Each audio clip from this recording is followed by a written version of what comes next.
Ne sot qëndrojmë këtu para jush, sepse u jemi mirënjohës për besimin e dhënë. Ne jemi të vetëdijshëm për sfidat të cilat na presin dhe detyrat me të cilat do të përballemi në të ardhmen. Në këto momente, Lidhja Demokratike e Kosovës është shumë e fortë.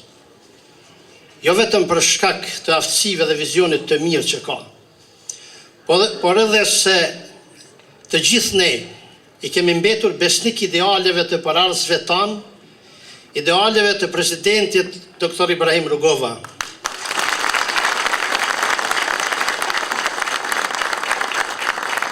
Idealeve të aktit themeltar të Lidhjes Demokratike të Kosovës.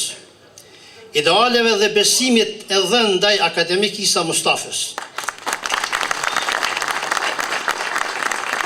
Dhe idealeve të brezit të ri të ardhshëm. Zonja dhe zotrinj, Lidhja Demokratike e Kosovës udhëhoqi Prishtinën që nga pas lufta deri më sot. Kjo parti me qeverisjen e vet të mirë, demokratike dhe transparente fisnikroi jetën e qytetarëve të Prishtinës dhe Madhësisë së Gollakut. Kjo qeverisje ndryshoi jetën për të mirë, e bëri atë më të lehtë dhe i solli imazhin e duhur kryeqytetit të Kosovës dhe vendbanimeve për rreth tij. Se LDK ka arritur këto, është për të kuptuar qartë. Treguesit e suksesit tanë janë të dukshëm, të prekshëm dhe të matshëm. Kudo që shkojmë, shikojmë, shohim se qeverisja e Komunës së Prishtinës të këto vite ka treguar sukses dhe është shtrirë në mënyrë të drejtë për të gjithë qytetarët. Qytetet Kosovës për kuvendet e komunave, për kuvendet e Komunës së Prishtinës. Votoni dhe mos hezitoni. Faleminderit.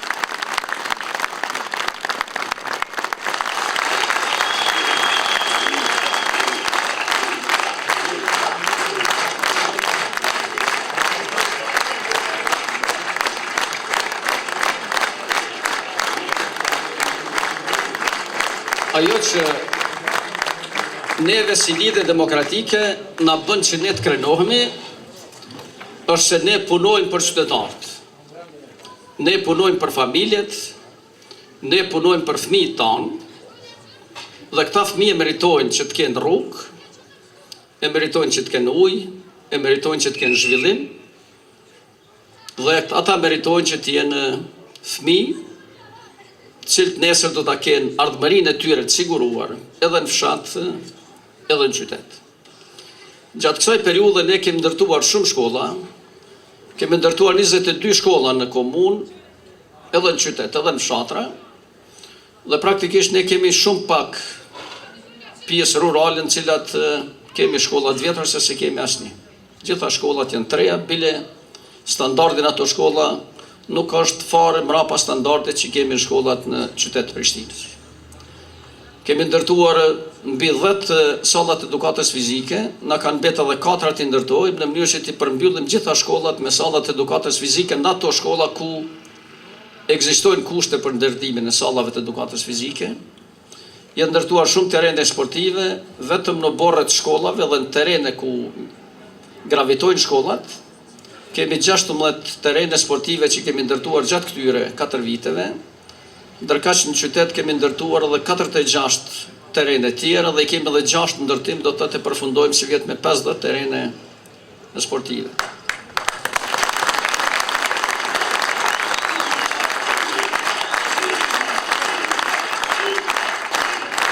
Kemi zgjeruar hapësirat shkollore me anekse shkollore, dhe mat metra katror ne kemi zgjeruar hapësirën shkollore për rreth 75.000 metra katror.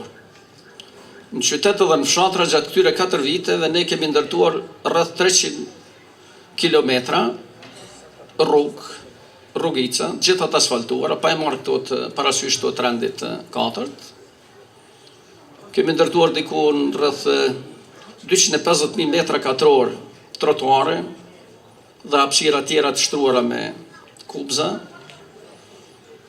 Kemi ndërtuar rreth 180 km me kanalizime, rreth 30 km ujësjellës, edhe pse ai nuk është investim që do të bënte komuna, por gjitha rrugë ku ne kemi pas nevojë të rrojmë rrjetin e ujësjellësit e kemi ndruar ne dhe pastaj kemi lënë ato aset ujësjellësit rajonal e Prishtina. Është punuar mjaft shumë në zgjerimin e sipërfaqeve të gjelbruara, është punuar në shëndetësi, kemi ndërtuar qendrat mjekësisë familjare, ambulanca, edhe në qytet, edhe në përfshatra, edhe në fshatra Knejt Gollakut, edhe në fshatra cilat gravitojnë ka Podujeva, dhe na kanë betë edhe 2 qendrat mjekësisë familjare në rrugën Ilir Konushevci dhe në lagjin e muhaxherëve të përfundojmë. Është tani në Keqekoll duke u ndërtuar ambulanca e re, në cilët mendojmë që të kemi mjek të përhershëm dhe të mundsojmë që disa shërbime shëndetësore të kryhen atje dhe pacientët mos kenë nevojë të vinë në Prishtinë. Objektivi ynë është që ne të zhvillojmë fshatin, që të krijojmë kushte që qytetarët të zgjedhin çfarë dojnë të jetojnë atje apo në qytet, edhe në pikpamje të shkollimit të fëmijëve, edhe në pikpamje të infrastrukturës, edhe në pikpamje të ambientit, në mënyrë që komuna e Prishtinës të ketë një zhvillim ashtu siç tani kemi parapamje planin zhvillimor komunal dhe planin zhvillimor urban, i cili nuk do të koncentronte tërë qytetarët në qytet, por do të krijonte një diversitet shumë të mirë të zhvillimit.